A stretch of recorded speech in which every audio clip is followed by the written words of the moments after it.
नमस्कार दोस्तों, आप देख रहे हैं मालवांचल मित्र, जहां मालवा बोलेगा और सच सामने आएगा। नी- नमस्कार मित्रों, आप देख रहे हैं मालवांचल मित्र और मैं आप सभी का मित्र प्रवीण अरोंदेकर आप सभी का मालवांचल मित्र में हार्दिक स्वागत करता हूं। आप सभी को होली के इस पावन पर्व की हार्दिक शुभकामनाएं। रंगों का यह पर्व जीवन के विभिन्न रंगों को दर्शाता है। आज हम एक नया रंग लेकर यहाँ उपस्थित हुए हैं और वो रंग है नीमच की जमीनों का, वो रंग है नीमच के भूमि घोटालों का, वो रंग है नीमच के नगरपालिका के विभिन्न कारनामों का। परंतु अखबारों की सुर्खियां बनने वाली ये बातें क्या वास्तव में सच है? क्या वास्तव में जमीनें बिकती है, घोटाले होते हैं? इसको जानने के लिए हम यहाँ इकट्ठा हुए हैं। हमारे साथ हैं श्री महेश जी पाटीदार, नीमच के ख्यातनाम एडवोकेट हैं, एक बार के पार्षद, दो विभिन्न दलों की नगरपालिकाओं के अधिवक्ता के रूप में आपने एक लंबे समय तक नगरपालिकाओं में कार्य किया है। कई जमीनें बचाई हैं, कई जमीनों की लड़ाइयां सुप्रीम कोर्ट तक लड़ी है। आज हम आपसे जानेंगे नीमच की वास्तविक स्थितियों का क्या अवलोकन है। नमस्कार वकील साहब। नमस्कार। वकील साहब, नीमच नगर पालिका में जमीनें क्यों बिकती है?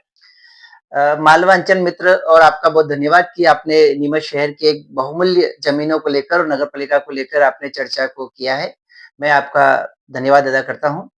और जहाँ तक आपका प्रश्न है कि जमीनें क्यों बिकती हैं, ये बहुत महत्वपूर्ण प्रासंगिक प्रश्न है। वास्तव में तो नगर पालिका की जमीनें बिकना ही नहीं चाहिए, लेकिन नीमच के परिप्रेक्ष्य में ये देखते हैं तो ऐसा कहा जाता है कि जब-जब नगर पालिका को तनख्वाह देने के लिए या किसी विकास काम करने के लिए रुपए की आवश्यकता होती है, तो नगर पालिका जमीनों को बेचने के बारे में आगे बढ़ती है।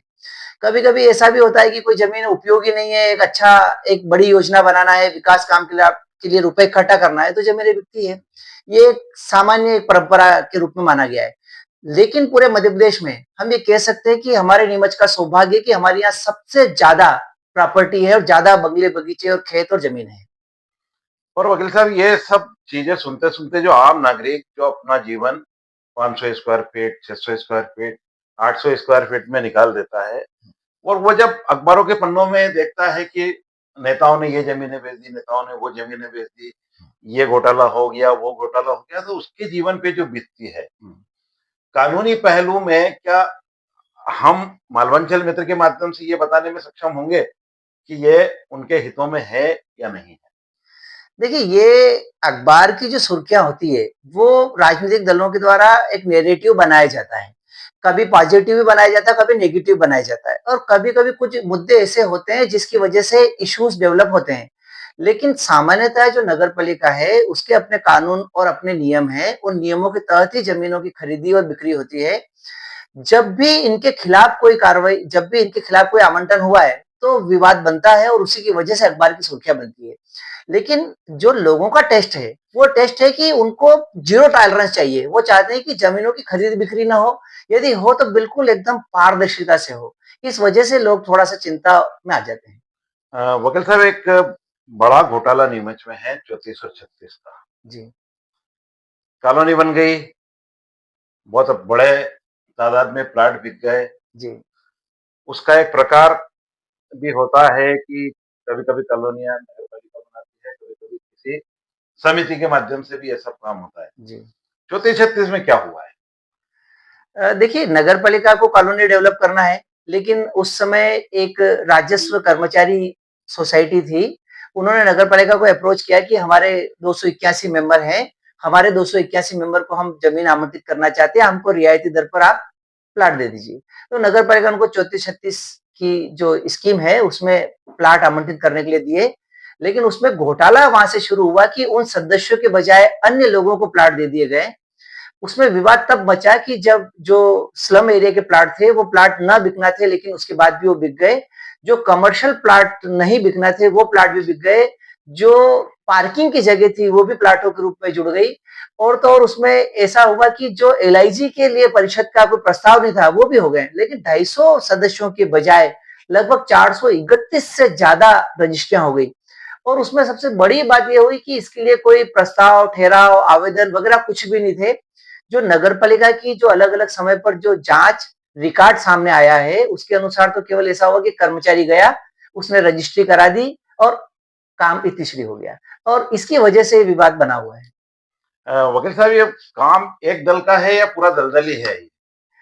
हाँ, इसको हम पूरा दलदली बोल सकते हैं। एक्चुअल में हुआ यूँ था कि देना तो सदस्यों को था, लेकिन सदस्यों को देने के बजाय अन्य लोगों को देने लगे। तो इसकी वजह से क्या हुआ, ये बात किसी ए को पता चली, तो ए ने अप्रोच किया कि यार तुम तो गलत कर रहे हो, तो उनने कहा यार ए तू भी ले ले यार। तो फिर बी को पता चली, तो फिर बी ने कहा यार मुझे भी दे दो यार। तो इस प्रकार ये पूरा सर्कल इसके अंदर शामिल हो गया है। इसके अंदर बीजेपी भी है, कांग्रेस भी है, प्रेस भी है, पत्रकार भी है, पॉलिटिशियन भी है, ब्यूरोक्रेट्स भी है, सब लोग इसके अंदर इन्वॉल्व हैं। मतलब पूरे कुएं में भांग पड़ी है, होली के अवसर पर हम ये कह सकते इसको हैं। ये कह सकते हैं कि हाँ, ये पूरे कुएं में भांग पड़ी और पूरा सिस्टम इसके आगे मतलब अब देखो इसमें बड़ी परेशानी आई है कि अपराध तो हुआ है। अपराध नगरपालिका की आंखों के सामने और नगरपालिका के हाथों से हुआ है और नगरपालिका ने खुद ने इसके लिए एफआईआर दर्ज करने के लिए एसपी को और पुलिस थाने को आवेदन पत्र लिखे हैं। लेकिन आपको ये जानकर आश्चर्य होगा कि पुलिस ने एफआईआर तक दर्ज नहीं की और एक किसी पर्टिकुलर व्यक्ति की एफआईआर दर्ज होती है उसमें वो सारी एफआईआर को मर्ज कर दिया कि जिससे वो आप कहें ना कि भांग जो है वो पूरी घुल गई। अ, ये उस समय के जो तत्कालीन मुख्यमंत्री थे या राज्य सरकार थी, क्या उन्होंने भी कोई संज्ञान नहीं लिया सारे मामले पे? देखिए, आपने कहा ना कि जब पूरा सिस्टम मिल जाता ना, तो फिर परेशानी होती है। तो ये जो घोटाला शुरू हुआ था, ये 2008 के 9 की परिषद में हुआ था। तब मुझे याद है कि रघुराज जी का कार्यकाल था और वो लगातार 2 कार्यकाल में रहे और निमिष नगर पालिका से लगाकर संभवतः शायद भोपाल तक भी उनकी सरकारें थी और उनकी जो गाड़ी चलाने का, इस पर कार्रवाई करने का जो तरीका था, वो बहुत अलग तरीके का था। वो क्या करते, गाड़ी को बहुत तेज गति से चलाते, ब्रेक दबा कर रखते, लेकिन एक्सीलेटर बहुत जोर से चलाते। तो लोगों को लगता है गाड़ी बहुत तेज चल रही है, लेकिन असल में ब्रेक लगा हुआ था। ठीक उन्होंने ऐसा ही किया कि कार्रवाई के नाम पर उन्हें कागज चलाए, लेकिन कार्रवाई होने नहीं। वो 34-36 से जुड़ा एक और मसला हम लोग देखते हैं, डॉक्टर ढिल्लन वाला। जी। नीमच में डॉक्टर ढिल्लन तो एक तरह से डॉक्टर डॉन जैसा बड़ा नाम हो गया है। हाँ। तो आम आदमी के संज्ञान में ये बात आती है कि डॉक्टर ढिल्लन है क्या और डॉक्टर ढिल्लन अकेला है क्या, उसके प्लाट का लाइव सिचुएशन में स्टेटस क्या है और जिन लोगों ने परचेस किया दोषी वो है या डॉक्टर ढिल्लन बेचने वाला दोषी है या नगर पालिका दोषी? देखिए, इसकी शुरू की पृष्ठभूमि को समझते हैं कि नीमच में टीआईटी थी और टीआईटी ने तत्कालीन समय एक ऐसा प्लान बनाया कि नीमच शहर में चिकित्सक लोगों को सुविधाजनक रूप में कम पैसे में प्लाट मिल जाए। तो तब उन्होंने 3 प्लाट जो है डॉक्टर के लिए निकाले और उस समय उन्होंने विज्ञप्ति निकाली। तो तब doctor Dhillon, supreme court Dhillon ने एक आवेदन पत्र दिया कि मैं पंजाब के अशांत राज्य में रहने वाली हूँ, मुझे कॉर्नर का प्लाट रियायती दर में दी जाए। तो टीआईटी ने उस पर विचार किया और उनको इस शर्त से दिया कि वो किसी और को बेचेंगे नहीं। तो उसके साथ 2 प्लाट और दिए गए और 2 प्लाटों में भी यही शर्त थी कि भाई 24 माह के अंदर बनाना है और किसी और को बेचना नहीं है। और डॉक्टर ढिल्लन के इसमें ये हुआ कि उन्होंने सालों तक इसके ऊपर न तो निर्माण किया और न ही उस पर कोई आगे कार्रवाई की। लेकिन उसमें एक शर्त थी कि उसको सेल नहीं करना है। डॉक्टर ढिल्लन ने उस जो लीज डीड थी उसकी एक्सप्रेस कंडीशन को वायलेशन किया और नगर पालिका की ऑब्जेक्शन होते हुए अनुमति के बिना उसको सेल कर दिया है और यहाँ से विवाद चालू। तो उन्होंने जब सेल किया तो उसके नामांतरण वगैरह की प्रक्रिया नगर पालिका के अंतर्गत ही हुई होगी ना सर? देखिए, सेल जब किसी कंडीशन अगर स्पष्ट हो जाती है कि आपको सेल नहीं करना है, तो फिर सेल करना ही नहीं है। अब उसके बाद हो किए गए नामांतरण, उसके बाद किए गए सेल डीड, ये सारी शर्तों का उल्लंघन तो है, लेकिन ये उल्लंघन देखना है नगर पालिका को और सरकार को। और नगर पालिका सरकार ने इस मामले में क्या किया है, ये नगर पालिका अब इस समय की स्टेटस क्या है, ये मेरे अभी जानकारी में नहीं है। जानकारी। क्योंकि मैं पहले नगर पालिका के इस मामले में परिषद का एडवोकेट रहा हूँ, इसी मामले में एडवोकेट रहा हूँ और जब तक मैंने काम किया है तब तक के तथ्य तो मुझे ध्यान है। उसके बाद इस फाइल में क्या हुआ, इसकी मैंने कोई जानकारी ली भी नहीं। और उस समय के तथ्य में कोर्ट का कोई फैसला आया था क्या? देखिए, जब एक्चुअल में क्या हुआ कि सुप्रीम कोर्ट ढिल्लन के साथ 2 प्लाट के मामले और थे। एक प्लाट डॉक्टर मनोज शर्मा का था जी। और एक डॉक्टर अग्रवाल का था और दोनों ही केसों में मैंने नगर पालिका की ओर से पैरवी की थी और हम दोनों ही मुकदमों को जीत गए थे। तो प्लाट वापस ले लिया उनसे? अब उस समय दोनों मामलों में अपील कोर्ट में केस चले गए थे, लेकिन लोअर कोर्ट में दोनों ही मामले नगर पालिका के पक्ष में चले गए। अभी उनकी सिचुएशन आपके ध्यान में नहीं है? अभी मेरे जानकारी में नहीं है। तो अभी चर्चाओं में सिर्फ डॉक्टर ढिल्लन का ही प्रकरण डॉक्टर रहता है। ढिल्लन का प्रकरण इसलिए भी है कि शायद उसमें जो खरीदने वाले हैं, जी। वो खरीदने वाले नगर पालिका के वर्तमान में जो अध्यक्ष हैं, उनके परिवार के लोग इसमें शामिल हैं। डायरेक्ट है या इनडायरेक्ट है ये मुझे जानकारी नहीं, लेकिन वो लोग भी हैं। तो जब भी कोई पॉलिटिकल आदमी किसी भी जमीन में इन्वॉल्व होता है, तो विपक्ष का, प्रेस का और जनता का उसके ऊपर दबाव रहता है। और उसकी अपेक्षा भी होती है कि हमारे जनप्रतिनिधि जमीनों के मामले में डायरेक्ट न जुड़ें। नहीं, वो तो रहता है, पर मतलब 100% खरीदार को दोषी तो नहीं बता सकते ना हम। देखिए, ये एक्चुअल में ये इसको दोषी वाला केस नहीं है। इस केस को हम नगर पालिका के नियमों का उल्लंघन की दृष्टि से देख सकते हैं। तकनीकी इस दृष्टि से। तकनीकी दृष्टि से देख सकते हैं। देखिए, दोष को 2-3 तरह से देखते हैं। एक दोष को हम अपराध की दृष्टि से देखते हैं, एक दोष को हम इरेगुलरिटी देखते हैं और एक दोष को देखते हैं तकनीकी त्रुटि है। तो इस वाले मामले में नगर पालिका की शर्तों की तकनीकी त्रुटि का यूज़ है ये, मिसयूज़ है ये। वो अगर मान लीजिए नगर पालिका उस समय सक्सेस हो जाती, मान लीजिए उस समय, तो नगर पालिका को शायद 5 करोड़ का फायदा होता। या यूँ कह सकते हैं कि उस समय डॉक्टर सुप्रीम कोर्ट ढिल्लन अस्पताल बना देती, तो नीमच शहर की जनता को चिकित्सा के क्षेत्र में फायदा होता। ये दोनों ही दृष्टि को किंतु परंतु से समझ सकते हैं, लेकिन एक्चुअल क्या है ये पता नहीं कर सकते। पर वकील साहब, एक बात और आप ही की बात से निकल के आई है कि डॉक्टर ढिल्लन जब पंजाब के थे, तो उस समय नगर पालिका ने बाहर की किसी डॉक्टर को प्लाट दिया ही क्यों? देखिए, ये नगर पालिका की उस समय की टीआईटी की उदारता है। टीआईटी ने सोचा कि पंजाब एक अशांत राज्य है, एक महिला है, एक महिलाओं के क्षेत्र में, चिकित्सा के क्षेत्र में काम करना चाहती है, तो नगर पालिका ने उदारता से दिया। उस समय किसी की अपेक्षा ये नहीं थी कि ये मतलब जो है 24 महीने में इसको बनाने की बजाय ये किसी और को बेच देगी। उसके बाद भी उस पे शर्त तो लगाई गई कि इसको किसी को बेचना नहीं है। वकील साहब, एक भूमि और है चमड़ा कारखाने के पास की, जी। बड़ा चर्चित प्रकरण वो भी रहा जी, है। जी। शायद मुझे लगता है सुप्रीम कोर्ट तक गया होगा जी हाँ, सुप्रीम कोर्ट गया। और नगर पालिका जीती भी है शायद। जी हाँ। आपकी भूमिका थी उसके अंदर? देखिए, एक्चुअल में उस समय हम लोग मतलब मैं पार्षद से हटा ही था और उस समय की रघुराज जी का कार्यकाल में ही चमड़ा कारखाने की विज्ञप्ति निकली थी। तब हम लोग उसमें मतलब जो है किसी न किसी भूमिका में आपत्तिकर्ता के रूप में माने हैं, उपस्थित फाइल में। और मूल रूप से ये कहना था कि नगर पालिका को ज़मीन बेचना नहीं चाहिए और यदि बेचते हैं तो इससे नगर पालिका को नुकसान होगा। और उस समय ये ऑब्जेक्शन था कि यहाँ नगर पालिका खुद कॉलोनी बनाए। और इस मामले में नगर पालिका ने तो आमंत्रण कर दिया था और नगर पालिका हाईकोर्ट से हार भी गई थी। लेकिन बाद में नगर पालिका में राकेश पप्पू जी जैन अध्यक्ष हुए। राकेश पप्पू जी जैन ने माना कि नगर पालिका को इससे नुकसान होगा। तो पप्पू जैन ने इस मामले को लेकर सुप्रीम कोर्ट में अपील करने के बारे में विचार किया।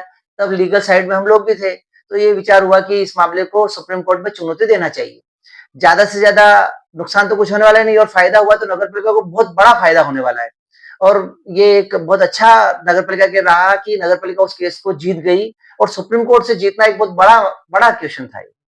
तो सुप्रीम कोर्ट से जीतने के बाद उसका हश्र क्या हुआ जमीन का? नहीं, उसमें ये हुआ कि जिसने खरीदी बोली लगाई थी, नगर पालिका ने उसको रुपए लौटाने का आदेश कर दिया। जी। तो नगर पालिका ने उसको 64 लाख के आसपास के रुपए थे वो वापस कर दिए। अब वो जमीन आज की तारीख में नगर पालिका के पास है। अब नगर पालिका के पास उसके अच्छे रास्ते हैं।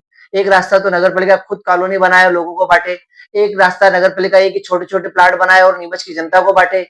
एक व्यक्ति को प्रॉपर्टी देने का मतलब था पूंजीवाद को बढ़ाना है। वो व्यक्ति अपना लाभ दुगना कमाएगा और नीमच की जनता को लाभ के बजाय भू माफिया या भूमि के क्षेत्र में काम करने वालों को लाभ मिलता है। और मतलब आपकी सारी बातचीत से ये निकल रहा है कि जहाँ लाभ होता है, वहाँ मित्रता दलगत राजनीति से तो ऊपर हो जाती एक्चुअल में क्या है, इस नीमच के परिप्रेक्ष्य में आपको 2 दृष्टि से देखते हैं। नीमच बहुत छोटा शहर है है। और छोटे शहर में सब लोगों को एक-दूसरे से प्यार है, तो वो इस दोस्ती और व्यवहार को निभाते हैं। आप ये सोच सकते हो कि कर्ण कितना योद्धा था, लेकिन उसे दोस्ती में मतलब अपनी सारी मतलब सब कुछ निभाया मतलब। तो यहाँ सब छोटे शहर में संभव है और दूसरा ये जो शहर है, यहाँ हम लोग मज़ाक करते हैं कि यहाँ व्यापारिक कौम ज़्यादा है। तो व्यापारिक कौम हमेशा अपने व्यावसायिक संबंधों को ज़्यादा मैनेज करके रखती है।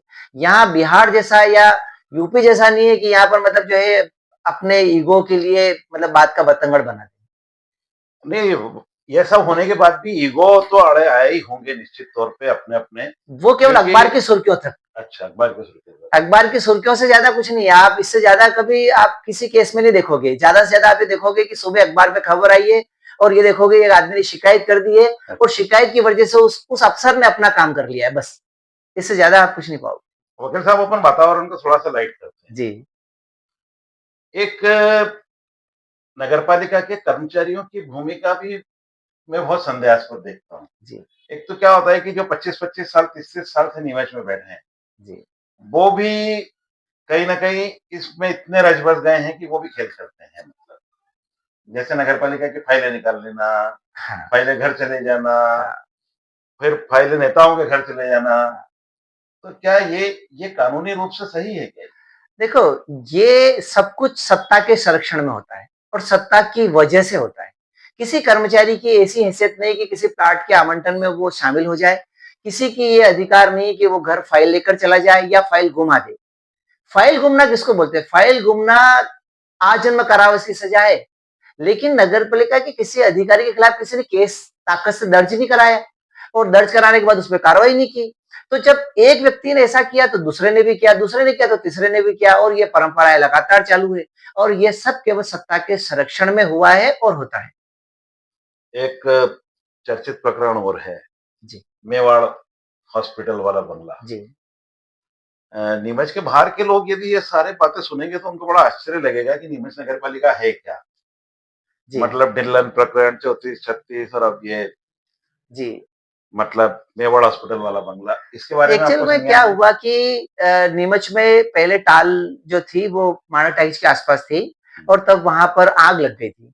तो तब टाल पर जो लोग थे उनको नगर पालिका ने और प्रशासन ने एक जमीनें आवंटित की स्पीडा पेट्रोल के पीछे और इस शर्त से की कि वहां पर उनको केवल लकड़ी या लकड़ी से संबंधित काम और कारोबार को करना है और उस प्रॉपर्टी को किसी को सेल नहीं करना है। लेकिन ये जिस जगह का आपने मेवाड़ हॉस्पिटल का नाम बताया, उस जगह पर उस शर्त का उल्लंघन हुआ और उन्होंने उस नगर पालिका की अनुमति बिना उस प्रॉपर्टी को बेच दिया। तब नगर पालिका उस मामले में कोर्ट में गई और कोर्ट में जाने के बाद नगर पालिका उस केस को जीत गई और नगर पालिका ने उस जमीन का कब्जा ले लिया। आज रियल में नगर पालिका में उसका कब्जा है या किसी और का कब्जा है, ये थोड़ा सा विवादित प्रश्न है, लेकिन नगर पालिका उस मामले को जीत चुकी है। और वकील साहब, मैं देखता हूँ कि वहां रहने वाले जो लोग हैं जिनको वो टाल के लिए जमीन आवंटित हुई है, वो लोग भी कहीं ना कहीं एक दूसरे से लड़ रहे हैं। वो लोग भी आपस में खुश नहीं है। इसके पीछे का क्या अब कारण है? देखो क्या है कि ये इस प्रश्न को नीमच के परिप्रेक्ष्य में हमको छोड़ना होगा। नीमच के परिप्रेक्ष्य में इसलिए छोड़ना होगा कि यहाँ पर 80% विवाद इसी बात के हैं कि एक व्यक्ति के पास आवासीय मकान है, लेकिन उसने दुकान बना ली, उसने कारखाना बना लिया। तो जब ए ने कर लिया तो बी भी करेगा, बी ने कर लिया तो सी भी करेगा और ये पूरे शहर की बीमारी हो गई है। तो अब पूरे जब जब बहुमत एक तरफ हो जाता है, तो बहुमत को ईश्वर की आवाज बोलते हैं और फिर हमको ईश्वर की आवाज मान के फिर चुप हो जाना। वकील साहब, आजादी के बाद सिंधी समाज बहुतायत रूप में नीमच, जावद या आसपास के क्षेत्रों में आया। हाँ। हम ऐसा मानते हैं कि जावद में ट्रेन रुकी थी, जावद में आके 100 परिवार, हाँ। 200 परिवार रुके थे और फिर धीरे धीरे जावद व्यवसायिक केंद्र नहीं होने के बाद वो नीमच आ गया। हाँ। और नीमच आने के बाद ये सिंधी पुनर्वास व्यवस्थापन, जिसको हम तांगा अड्डा के नाम से जानते हैं, हम्म। वो सिंधियों को रहने के लिए वो एक व्यवस्था दी उस है। समय की सरकार ने की। और मैं तो इसलिए धन्यवाद देना चाहूंगा कि जब भारत पाकिस्तान अलग हुआ और भारत में इतने विश्वास के साथ सिंधी समाज जब आया, तो हमें उनका स्वागत इसी रूप में करना चाहिए था। परंतु वो तांगा अड्डा की जो जमीन है, जैसे जैसे उसकी कीमतें बढ़ती गई, अन्य लोगों की निगाहें हाँ, उसको उस पे गई और उस पे गई और उनके लिए कुछ अलग व्यवस्थाएं की नगर सुधार न्यास ने। और अब तांगे अड्डे की जमीन एक बड़ा विवाद का प्रश्न है। एक पार्षद हाईलाइट होता है, एक पूरी परिषद हाईलाइट होती है और बदनाम सिंधी समाज होता है। क्या कहेंगे आप इसमें? नहीं, इसमें जो सिंधी समाज को जो ज़मीनें मिली है, उसपे सिंधी समाज के व्यक्तियों के मकान बने हुए हैं, पूरी कॉलोनी बनी हुई है और लगभग 80% तो वहाँ पर बिल्कुल जिस जिस उद्देश्य से दिए गए थे, उसी उद्देश्य की पूर्ति होती है। इसमें केवल 2 विवाद हैं। एक विवाद तो शंकर लाल जी को जो ज़मीन आवंटित हुई, जो जिसमें संपत लाल जी पटवा का इन्वॉल्वमेंट हुआ वो, और दूसरी ज़मीन हुई अमृत मंथन जी, जो अमृत संपत लाल जी पटवा का था वो। इन 2 के अलावा तो कोई विवाद नहीं है।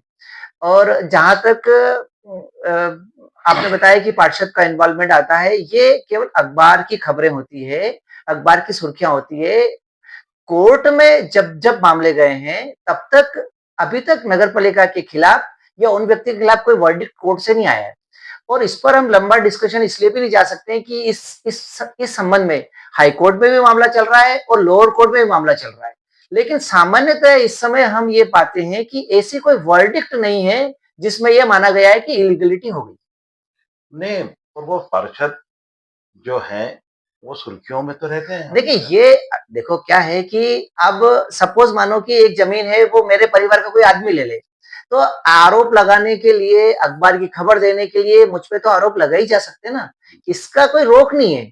और देखो क्या होता है कि आखिर एक पार्षद होता है, उसका एक बड़ा परिवार है, उस परिवार में 20 जने सदस्य हैं, तो 20 में से एक जना तो लेगा ही लेगा।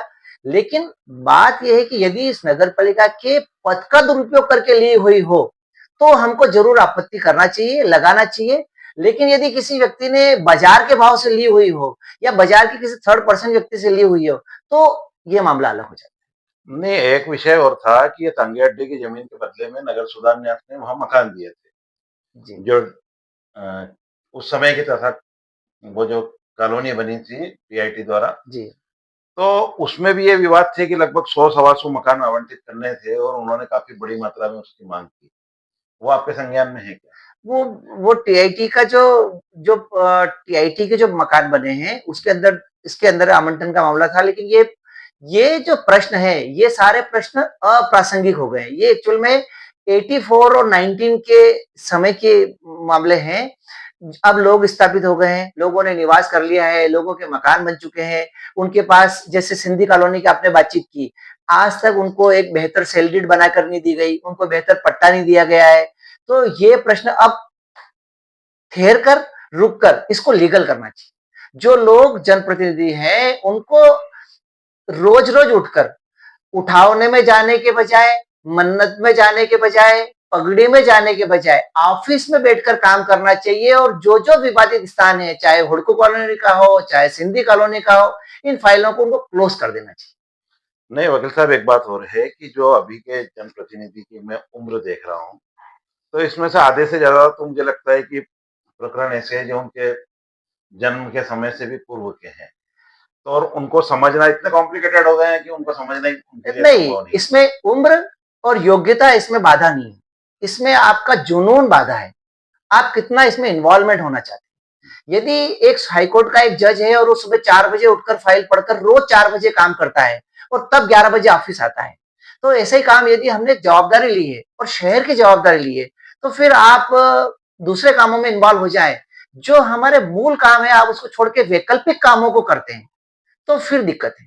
आपने वैकल्पिक कामों को चुनना पसंद किया है, आपने अखबार की खबर बनाना पसंद किया, आपने रील बनाना पसंद किया, आपने समाचार देना पसंद किया, आपने ऑफिस में बैठकर यदि फाइल पढ़ना और फाइल को क्लियर करना पसंद किया होता, तो शायद मुझे लगता है कि हम बहुत सारी समस्याएं तो ऐसी है जो एक-एक फाइल को हम एक-एक घंटे में क्लियर कर सकते वकील साहब, इस परिषद में जमीनें जमीनें हारे हैं प्रकरण में या जीते हैं? हैं।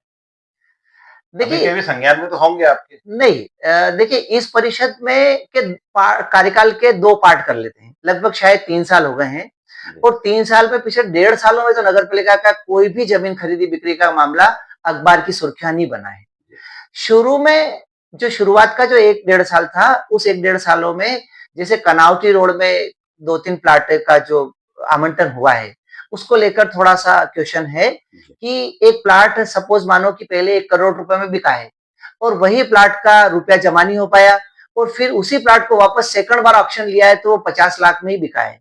तो यहाँ हमको थोड़ा सोचना चाहिए कि हम केवल उद्देश्य परिवर्तन कर अगर जमीनों का इतना कम रेट कर देंगे, तो चाहे हमारा अध्यक्ष, हमारी परिषद प्योर हो, साफ हो, उनका उद्देश्य पवित्र हो, उसके बाद भी लोग उस पर थोड़ा शंका करते नहीं, पवित्र तो है और आदमी बनता भी कोई ज़मीनें खरीदने के लिए नहीं बनता है, इस नगर की सेवा के लिए बनता है। प्रश्न ये है कि नियत पे बार-बार प्रश्न उठते हैं। हैं। नहीं, नियत के प्रश्नों को आपको सोचना नहीं है, आपके उद्देश्यों को पवित्र रखना ज़रूरी है। आप एक्चुअल में जब काम करेंगे और विकास के बेहतर काम करेंगे, तो आज नहीं साल भर बाद जनता के पास नैरेटिव सेट हो जाएगा कि ये आदमी काम करने वाला है, इसका ज़मीन से कोई लेने-देना नहीं। अभी पिछले 1 साल में जो ज़मीनों को लेकर साइलेंट परिषद है, साल डेढ़ साल से, तो अभी एक नैरेटिव सेट होने में देर लग रही है। अभी ये नैरेटिव सेट नहीं हो पा रहा है कि ज़मीनें बिक रही है, क्योंकि साल डेढ़ साल से ज़मीनों का आवंटन नहीं। उस शुरुआत के दौर में क्या हुआ कि सिंधी पुनर्वास का मामला भी आ गया था, डिल्लन का केस भी आ गया था, कनावटी के केस भी आ गए थे, तो एक साथ 3-4 केस आ गए थे और राज राजेश्वरी समिति की जमीन आवंटन का प्रश्न भी आ गया था। तो एक साथ 4 प्रश्न आने से लोगों के दिमाग में आ गया था। लेकिन 1 साल से लगभग इन चारों प्रश्न पर अभी साइलेंट है, तो नैरेटिव चेंज हो रहा है।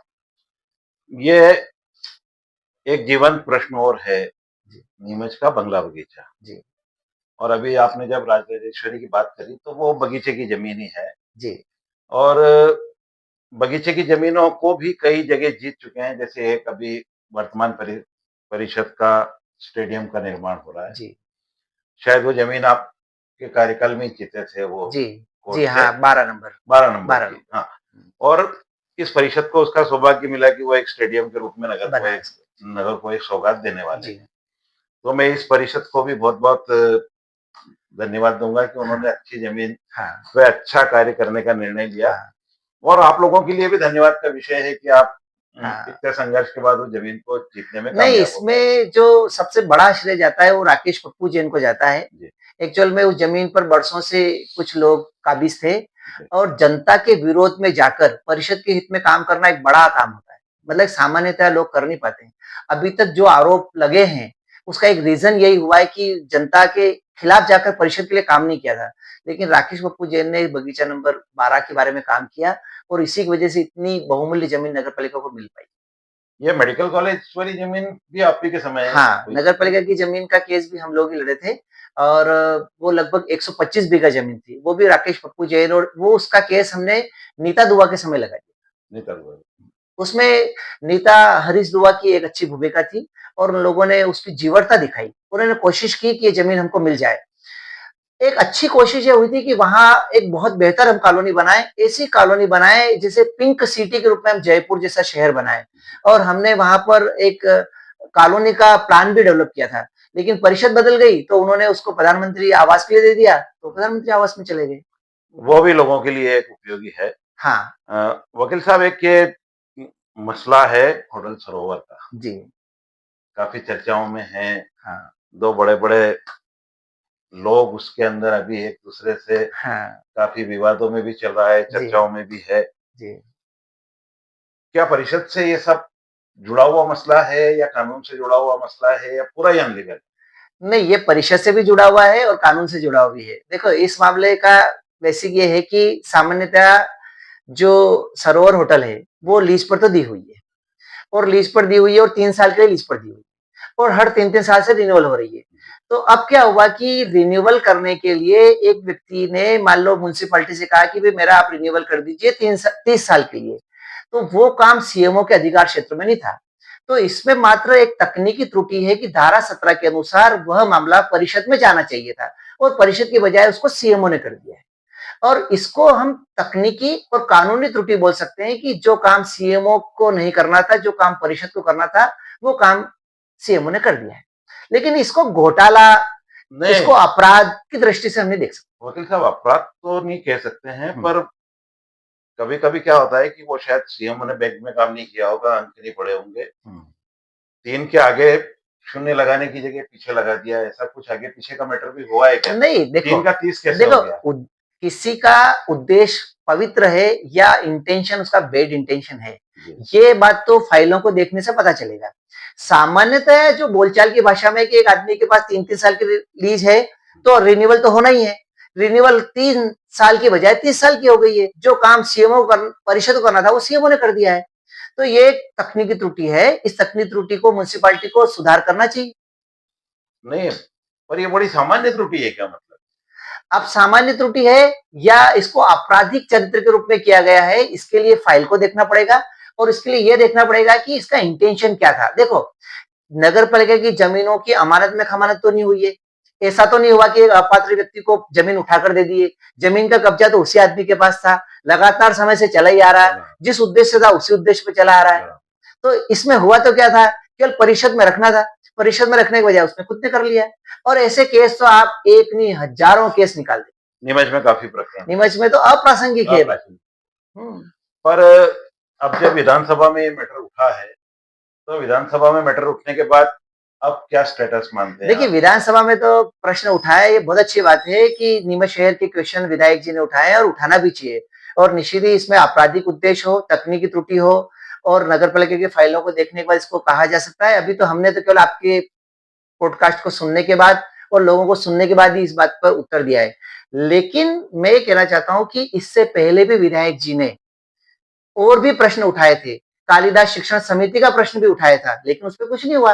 तो बहुत बार ऐसा होता है कि राजनीतिक दृष्टि से उठाए गए प्रश्नों का अंजाम क्या होता है, इस पर निर्भर। वकील साहब, एक मसला और है। हम नीमच की जनता को ये बताना चाहेंगे कि क्या वर्तमान परिषद जो इतनी बदनाम करने की कोशिश की जा रही है अखबारों के माध्यम से या जो भी कुछ है, जी। उसके पॉजिटिव नेगेटिव्स हम लोगों को तो नहीं पता है।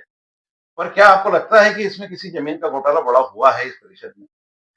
देखिए, इसके मैंने आपको इसके अपनी चर्चा के बीच में बताया था कि इसके 2 पार्ट हैं कि शुरू के साल भर में इस परिषद ने 3-4 मामलों को ऐसे हाथ में लिया है, चुप्पी साध के रखा है जिससे इनके खिलाफ नैरेटिव बना है। जैसे सिंधी पुनर्वास में इनको काम करना था, जैसे ढिल्लन के मामले से इनको थोड़ा-सा दूरी बनाना थी, जैसे राज्य से इनको थोड़ी दूरी बनाकर रखना थी। तो शुरू के 1 साल में इनके खिलाफ नैरेटिव बना है। लेकिन मुझे लगता है कि पिछले साल भर से इनकी जो ज़मीनों को लेकर इन्होंने जो सावधानी बरती है, इससे मुझे लगता है कि इस परिषद के खिलाफ वापस एक पॉजिटिव माहौल बनेगा कि यह परिषद जो है ज़मीनों के आवंटन से थोड़ी दूरी बनाए हुए है। नहीं, एक अच्छी महिला अध्यक्ष नीमच के पास है और साहस भी करती है, चर्चा भी करती है, अच्छा बोलती भी है और अच्छा है यदि वो ज़मीनों के मामले में देखो, बदनाम होते। मैं इस पे रोकना चाहूँगा। जी, मैं आपको ये कहना चाहूँगा कि सभी अच्छे होते हैं। जी, इससे पहले भी जिन लोगों ने काम किया है, वो भी अच्छे थे। जी। लेकिन बात केवल इस पे निर्भर नहीं करती कि हम एक योग्य हैं और हमारा उद्देश्य पवित्र है। हमको ये देखना पड़ता है कि हम 1000 लोगों को, कर्मचारियों, अधिकारियों को लीड कर रहे हैं और हमारी उदारता और हमारी दोस्ती या हमारे व्यवहार का कोई कर्मचारी मिसयूज़ तो नहीं कर रहा है। आपको वहाँ पे भी वर्क करना। और मैं आपके माध्यम से नगर पालिका अध्यक्ष को ये कहना चाहूँगा कि हम एक बड़ी टीम के साथ काम करते हैं, बड़ी टीम के आप लीडर हैं, तो आप अपना योग्यता के साथ अपने कर्मचारी की योग्यताओं पर का भी ध्यान रखिए। वकील साहब, एक सामान्य प्रश्न इन सारे कानूनों से हटके आप एक पार्षद के रूप में बता दीजिए जी।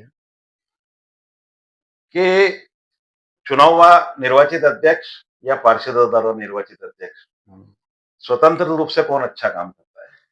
जनता के द्वारा निर्वाचित अध्यक्ष ज़्यादा बेहतर होता है, क्योंकि उसके पास अभी क्या होता है कि पार्षदों से चुने हुए हैं, तो एक मेंटली प्रेशर होता है कि मुझे जिन लोगों ने निर्वाचित किया है, मुझे उनकी भावनाओं का ख्याल रखना है और सबकी भावनाएँ अलग-अलग जाती है और इन दिनों जो अखबार के माध्यम से जो भावना आ रही है, उन भावना में लोगों का डेवलपमेंट और विकास महत्वपूर्ण प्रश्न नहीं बचा है, उसके अंदर व्यक्तिगत लाभ इसमें महत्वपूर्ण हो गए हैं और यदि अध्यक्ष जनता के द्वारा निर्वाचित होगा, तो जनता के से कमिटमेंट उसका अच्छा रहेगा। नहीं, अखबारों से नैरेटिव सेट होते हैं, ये बात अपनी जगह बराबर है, परंतु जनता को भी इन सब विषयों पे विचार करना चाहिए।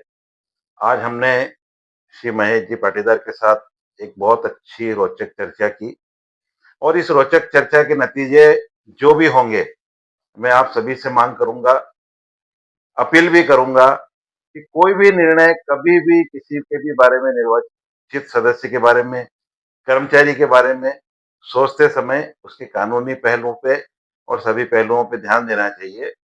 और अंत में वकील साहब, मलवांचल मित्र के जी, जो दर्शक हैं, जी। उनको आप क्या कहना चाहेंगे? नीमच नगर पालिका, नीमच की जमीनें, एक संक्षिप्त आपका। देखिए, बालवाचन मित्र का और आपका मैं बहुत धन्यवाद करता हूँ कि आपने नीमच के एक महत्वपूर्ण ज़मीनों को और नगर पालिका के बारे में क्वेश्चन को रेज़ किया है। और मैं ये कहना चाहता हूँ कि पूरे मध्य प्रदेश में नीमच का और परिषद का सौभाग्य है कि यहाँ को बहुत बेहतर ज़मीन मिली है। 100-100 फीट रोड, 100-100 फीट चौड़े रोड मिले हैं। इतना बेहतर शहर हमको मिला है।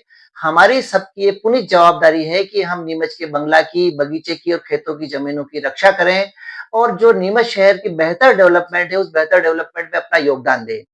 मुझे पता है कि हमारे सबके अपने राजनीतिक उद्देश्य होते हैं और हमें अपने राजनीतिक उद्देश्यों को भी बनाकर रखना है, लेकिन इसके बाद भी हमारा अंतिम उद्देश्य नगर पालिका की जमीनों की रक्षा करना और बेहतर नीमच शहर बनाना है। आप सबको होली के पावन पर्व की शुभकामनाएं। होली का रंग आपके जीवन में रंग और रंगीनता लाए। आप हमेशा खुश रहें। और हमने जो आज मालवांचल मित्र के माध्यम से चर्चा की है, उस चर्चा का मुख्य उद्देश्य केवल मात्र आपके सामने तथ्यों की और वास्तविकताओं की जानकारी लाना है। इसके पीछे किसी हार या जीत या किसी को ऊँचा दिखाना या किसी को नीचा दिखाना नहीं है। इसका उद्देश्य केवल मात्र नीमच की जनता के सामने एक संदेश देना था कि हमारी परिषद की ज़मीनों को हमको बनाकर और बसाकर रखना है और नीमच को एक सुंदर और बेहतर शहर बनाना है। धन्यवाद दर्शकों, एक बहुत अच्छा सुझाव नीमच की जनता के लिए मिला है। इसी प्रकार हम नई-नई हस्तियों से आपसे रूबरू कराते रहेंगे। वकील साहब, आपका बहुत-बहुत धन्यवाद। बहुत धन्यवाद। देखते रहिए मालवांचल मित्र। धन्यवाद।